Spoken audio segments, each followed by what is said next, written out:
Hi guys, welcome to Extra Talk, a special edition. No Ajax games this week. We have a special guest, Yellan. Welcome. Thank you for having me. And of course, everybody knows him already, Ajax. Hi guys. Yellan, starting with you. People don't know you, of course. You're a guest, first time. Thank you for being here. Can you tell us a little bit more about how you became an Ajax fan? Well, given the fact that I was born in Amsterdam, it's basically given to you that you're an Ajax fan. I can remember my grandpa living next to the old stadium in Amsterdam. So I was always walking past the old stadium, the Meer, when I was little.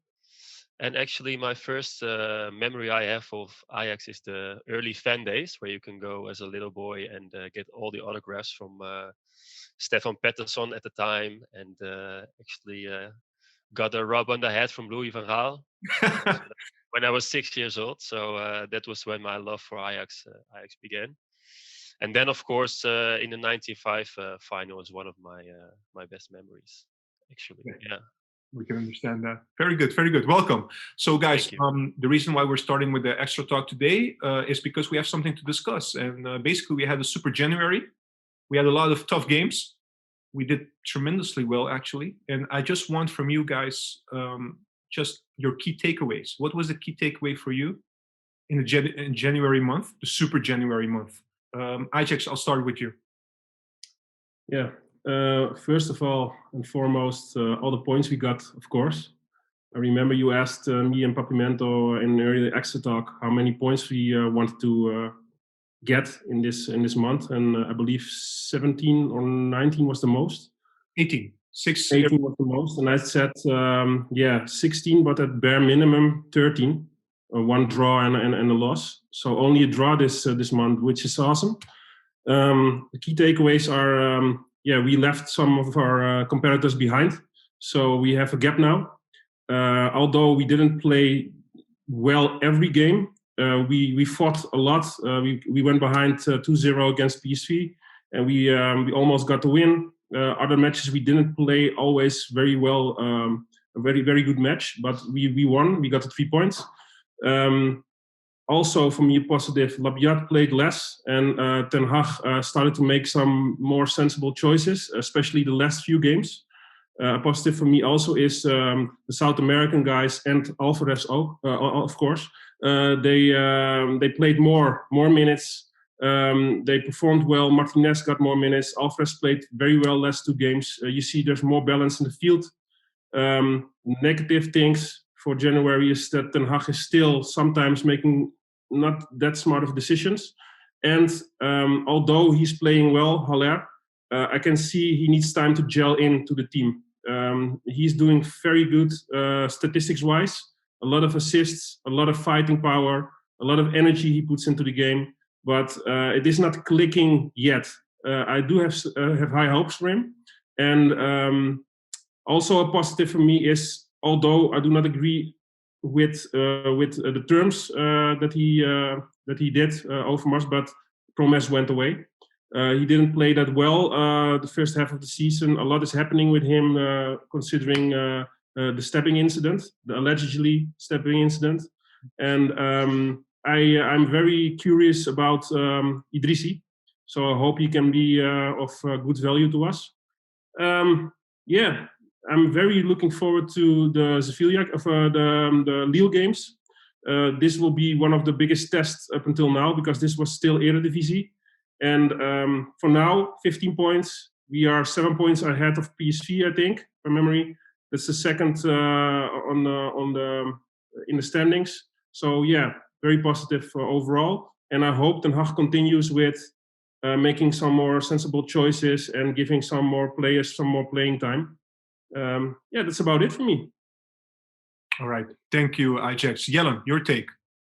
Yeah, I agree with most of the points Ajax is telling. Also, I really like that Ten Hag is using players like Rens and Timber more on the pitch. I prefer them actually over Schuurs at least.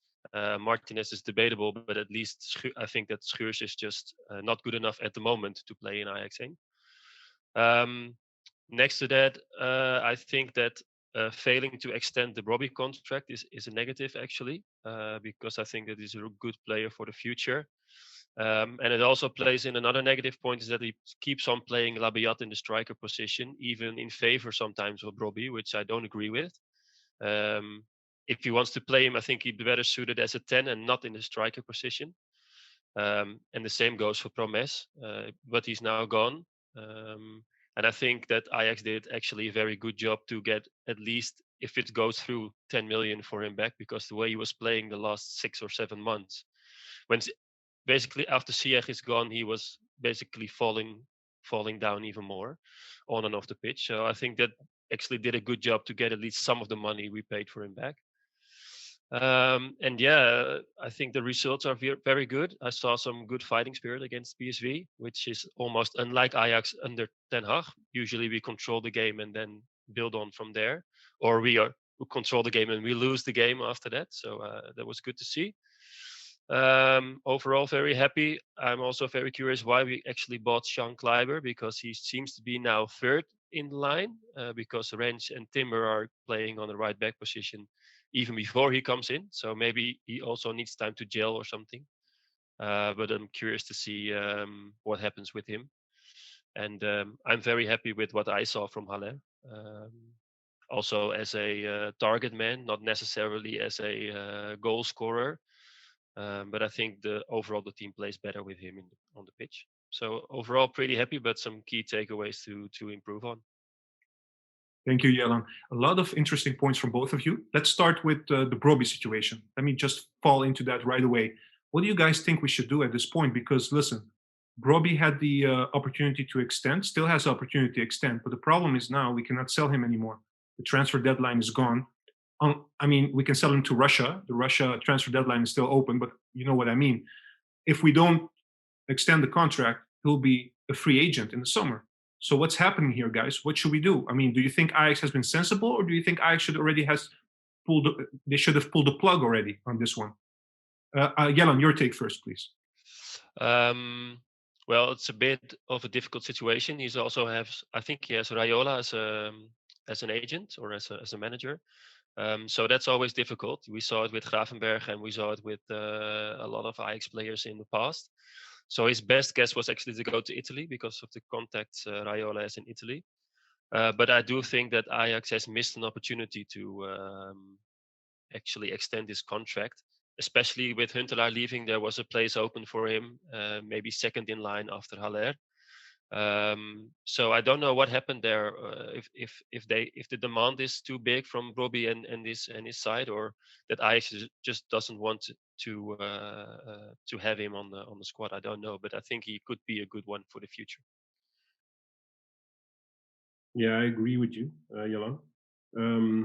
I do think the problem is that he was not first, second pick, third pick a while ago, because Huntelaar was still there, and then they bought Haller. Even Labiat was playing before him. So the lack of potential playing time, I think that weighed heavily on his decision of not extending yet. And if it's a money problem, I would advise Ajax to just pay a little bit more, but also make smart negotiations. So not extending his contract for 2 years. Okay, we will be able to offer you some more money, but you have to sign a contract for 5 years. So you can choose, or we pay you this and you extend for 2-3 years, or we will pay you a little bit more, but you will extend for a few more years. So there has to be something to be gained also by Ajax. But I think you do have to use some of your money to extend his contract, because he's a huge talent and we could see how important he can be. He has a lot of other qualities than Haller has. So he's fast, he's strong, he's more agile. I think he will be a great addition to the squad for the coming years. So for me, hopefully they extend his contract soon, even if it means paying a little bit more. And the problem is now he will be a free agent in 6 months, but he's allowed to already have talks with other clubs now, because when you're in the last 6 months of your contract, you are allowed to talk with other clubs. So this is also a negative. Hopefully they sort it out soon. Yes, exactly. So, guys, moving on to another point I wanted to ask you as well, also about the transfers. Do you think we did a good thing to let Huntelaar leave to Schalke? Well, actually, I wrote it down as well as a negative because I think that he could be very important for us, especially in Europa League matches, because we saw what he did against Twente in a space of 2 minutes. So I think that it could be a difficult decision and could, in the end, come back to haunt us. But we have to see. I do understand Huntelaar's decision, and I do understand the decision of Ajax to grant him his wishes for his final season. But if it was wise for Ajax as a whole, I doubt it. Yeah, I agree. But I think this also allows Brobbey to make more minutes in the first squad and maybe being able to sign him for a few more years. If you would have kept Huntelaar, there would have been somebody in front of him who will take the minutes. And now, especially with maybe Labiat playing less in the striker position and Haller seems to be every time at the end of the match, like the last 20 minutes, 20 minutes, 15 minutes, it seems like he's tired, Haller, because he's fighting a lot. He's making havoc within in the 16-yard box. So I think it's maybe a good decision to let him go, especially because he wanted to, and you should grant him this because he's a legend of our club. And I think this will favors maybe Brobbey signing a new contract because he has more possibilities to play more now because he's gone. So in the end, it could be also a good decision because otherwise you would have kept Huntelaar for a maximum of 6 months because he would retire after. And then Brobbey didn't play that much and wasn't convinced of staying because he didn't play that much because of Huntelaar. And then he just goes to another club. So maybe it will work out in the end, be him leaving to Schalke. Are we not looking at it the wrong way, Ajax? Because I'm listening to what you're saying, right? At the end of the day, I think the most important thing is we have to have a balanced squad and players that can bring in quality when they're needed. And Huntelaar has something specific we don't have in the squad. So I agree with Yellan on that one. And in terms of Brobbey, hold on. In terms of Brobbey, let me give you my 2 cents on Brobbey. I think he has a lot of potential. I think he has more potential than Traoré. But at the end of the day, this guy is 18 years of age. How many minutes did he make, really? There's still so much time for him. Even with the bought of Haller, people say, yeah, but now Haller is bought, Brobbey doesn't get a chance. That's not true. Haller is not going to end his career here at Ajax. Haller will stay maybe 2 years, get his goals, get his assists, make another transfer. What age would Brobbey be then? 20 years, 21 years? Then he's supposed to be ready. So why the impatience from Brobbey? I don't know if that's the case. I'm just saying, if it's really playing time, why is he so impatient at 18 years of age that he wants to play in the first squad of Ajax? We do not know what the details are, why this process is frustrating. But I want to say this, considering Huntelaar and considering Brobbey. You say Huntelaar has a specific set of skills. This is true. But we bought Haller, and Haller has a lot of the similarities in his play that Huntelaar has. He's also good with heading the ball towards goal. He's good as being the last station and finishing the ball, something Huntelaar has too. Haller is not a very agile player. Huntelaar isn't either. Haller is more of a target man than Huntelaar. That is one of the qualities he has that Huntelaar has a little bit less. But he has more similarities to Huntelaar than other players had in our squad before Haller came. So actually, you're playing with a player now as a first 11 player that has a lot of similarities of what Huntelaar also does well. So now it is especially good that you have 2 other players on the bench like Traoré and Brobbey that has another set of skills. Because the strikers that played before Haller came were not the same type of players that Huntelaar is. And Huntelaar was only being brought when that certain set of skills didn't work that much. But a lot of the skills that Huntelaar could bring, Haller already has. Okay. So if that doesn't work, we have 2 different kind of players on the bench now that can deliver something else. So again, I do not see this a problem because with the purchase of Haller, a lot of those qualities that we were lacking and Huntelaar had as a specific skill set, Haller has now. So no biggie, I think. All right. Yellan, do you want to comment on this? Yeah, I agree with most of it, but I do think that Huntelaar is more of a player inside the 5-yard box and always is in the good position. I haven't seen that from Haller yet.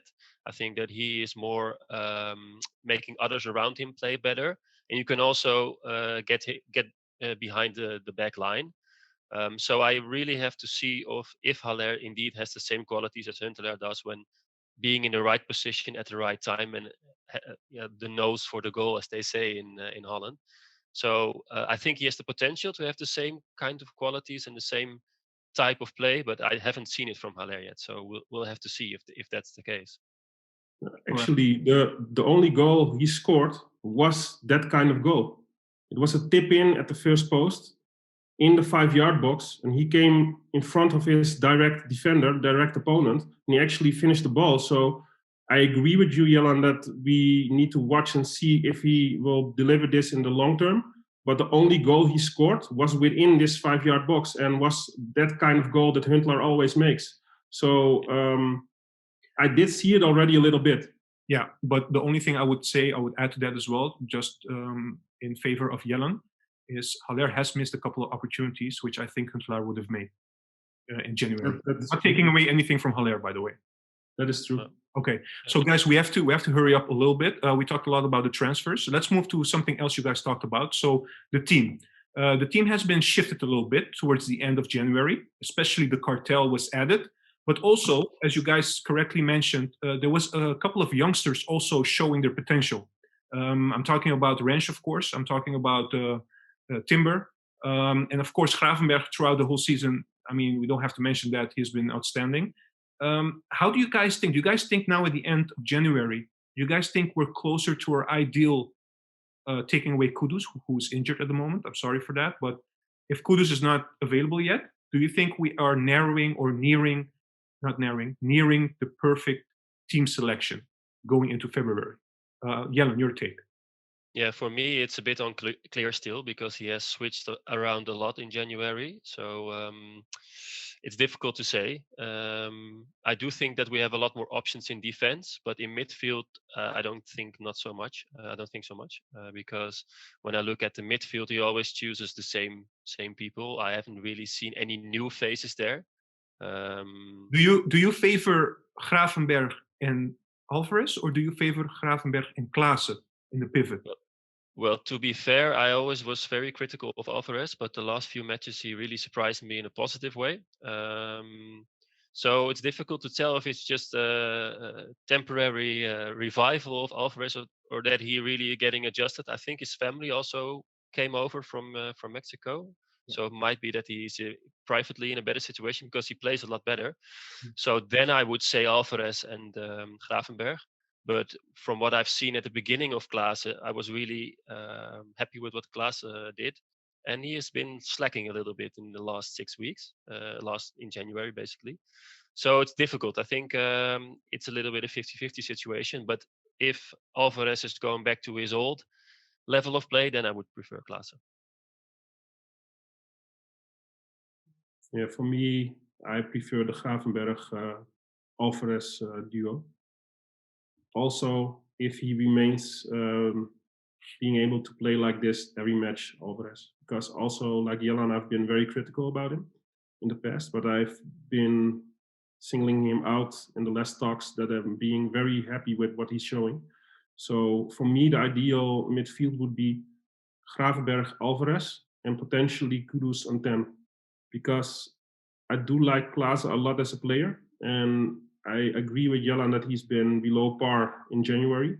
He has made some important goals, but he's been absent most of the match, especially on the 10 position. For me, I've mentioned this before, a 10 position should be a position that you would be highly influential during the match, and he hasn't been that. He scored some goals, but most of the match he's been absent. So for me, I think Kudus could bring something that we do not have within the squad at the moment. A lot of quality, a lot of creativity there, a lot of big tank. He can go the whole match, and he's strong also. So I think ideally the form Alvarez is in, Gravenberg, Alvarez, and Kudus on 10 would be the ideal midfield.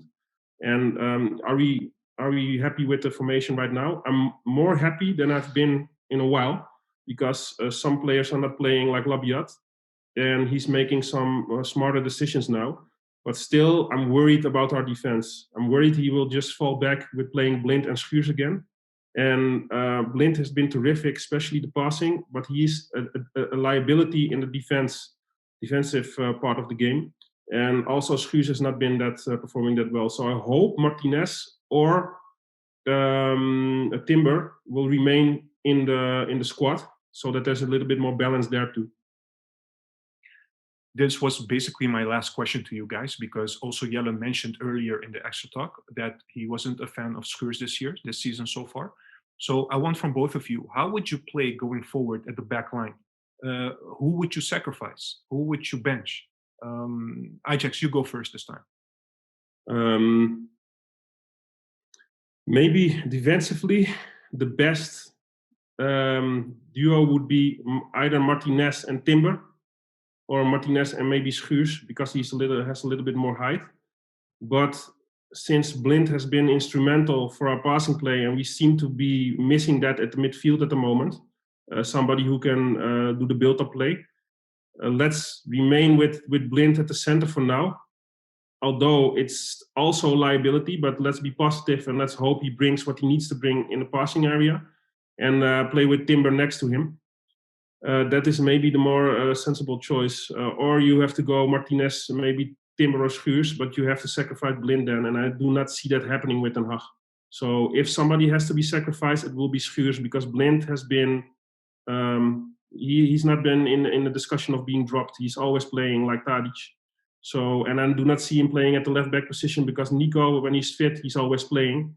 So the only position for him is the left center back, and I think he will remain there. So probably because Timber is a right-footed player, Timber would be the better fit. And Martinez hopefully will get his minutes also, because I'm a big fan of him. Yeah, I think it also depends on the opponent. I think when we saw at Atalanta, it was the biggest example of the defensive liability of Blind. So if it can happen against Atalanta, it can happen against PSV or Feyenoord. But against the other teams, the lesser teams in the competition, I don't think it really matters that he is a defensive liability, at least not that much. But I do think that Schuurs is going to be sacrificed for either Martinez or Timber, and I think that Timber would be the sensible choice there, because he has the quickness and the speed and the pace to make up for some of the mistakes of Blind. And maybe Martinez and then Timber on the right back position would also be a possibility. We've seen him, I think, being substituted into the right back position last match, so that would also be a possibility in favor of Masuri. So a lot of options there, which is good, I think. All right, guys, we went through all the topics basically that I wanted to discuss with you guys. Any final thoughts from either one of you? I think the competition-wise will be doable. I think we will grow and we will gel into a more and a better team during the coming weeks, because we've been performing well point-wise, but it wasn't that great yet. Not what we have seen from our team in the past with Ziyech and Donny, and before that with Frankie and De Ligt. But I think there's much potential there, and with a fit squad, especially with Kudus back, Neres fully fit, and Anthony back on his game, I think we will see some great football. Also, Haller needs some time to gel in. He's already been doing great statistically, but I think there's much more to come from him. And it seems that he's a little bit lacking match fitness or something, because for me, at the end of the match, he seems a little bit fatigued every time. So maybe he needs some more time to gel in.